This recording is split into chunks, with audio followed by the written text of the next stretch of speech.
Saham-saham industri perbankan saat ini menjadi sasaran utama perburuan pemodal asing. Bahkan 3 saham diantaranya yakni Bank Mandiri, BRI, dan BCA menyentuh rekor tertinggi baru sepanjang sejarah pada tahun ini.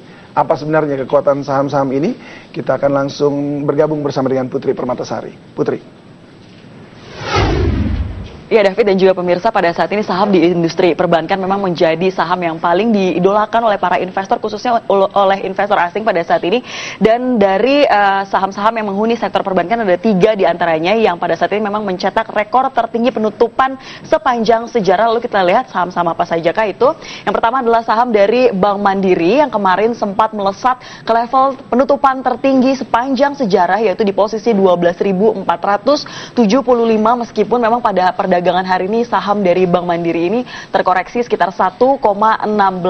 Sebelum menyentuh level tertinggi barunya yaitu 12.475 pada saat 19 Maret lalu memang Bank Mandiri pernah menyentuh level tertingginya juga yaitu di posisi 12.200. Dan berdasarkan data yang dikumpulkan dari rekomendasi para analis Bloomberg, rekomendasi buy ataupun beli untuk saham ini mencapai 70,6% dan holds mencapai sekitar 20,6%. Di tengah perlambatan ekonomi memang Bank Mandiri mencatatkan kinerja yang cukup baik sepanjang tahun lalu, yaitu laba bersih tercatat sekitar 19,9 triliun rupiah, naik sekitar 9,2%.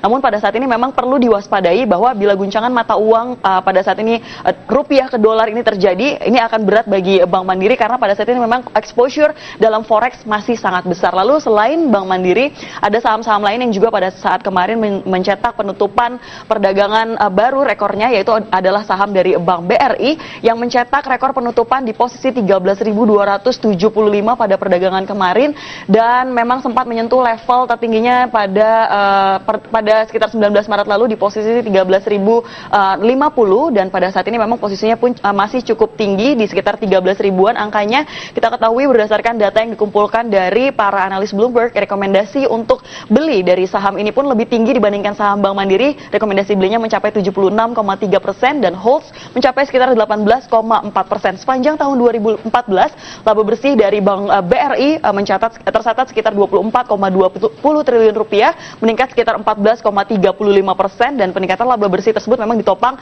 dengan kontribusi dari penyaluran kredit. Lalu tidak hanya saham-saham dari Bank BRI ataupun juga Bank Mandiri saja, kita juga bisa lihat dari saham lainnya, yaitu seperti saham dari Bank BCA yang juga mencatatkan kenaikan yang cukup signifikan terhadap saham-sahamnya. Bisa kita lihat di sini untuk penutupan tertinggi pada perdagangan kemarin tercatat sekitar 14.825 posisinya kemarin dan memang pada perdagangan hari ini tercatat mencapai sekitar 14.722-an dan memang untuk rekomendasi dari analis Bloomberg pada saat ini lebih rendah dibandingkan dengan saham dari Bank Mandiri dan juga dari saham Bank BRI, hanya sekitar rekomendasi beli yaitu 22,2% saja dan holds mencapai sekitar 58,3%. Laba bersih dari Bank BCA pada tahun 2014 menjadi sekitar 16,55 triliun rupiah dan memang ini naik sekitar 15%. Dan sepanjang tahun 2014 lalu memang in term valuation sudah dapat dikatakan ini fully value dan akan tetapi perlu menjadi catatan bahwa berdasarkan volatility history